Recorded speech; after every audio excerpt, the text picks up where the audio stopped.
नमस्कार दर्शक बंधु जय जगन्नाथ आपणकर प्रिय सीरियल सिंदूर खेल अच्छी किसी जबरदस्त सीन आशा करुच्ची आज प्रोमोटी आपण मानक निश्चय भल लगे।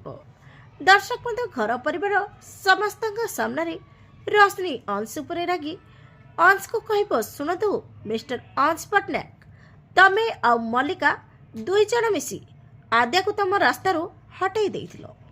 एबे जेतेबेले तमे मते देखिल तम सत सामना को न आसी जाऊ से तमे मते फसैबा को चाहूच किंतु गोटे कथा रख मन अंश पट्टनायक तमे केते चेष्टा कले भी मो ना रश्मि मते तम जाल रे केबे भी फसई पारिबनी केबे भी मते हासिल करि पारिबनी। हेले दर्शक बंधु ए सब सुनी अंश में आश्चर्य होई रहिथिबे। आपण मानक आज प्रोमो देखि केमिति लागला कमेंट माध्यम रे जणातु। आज राति 8टारे देखंतु आपणकर प्रिय सीरियल सिंदूर खेल।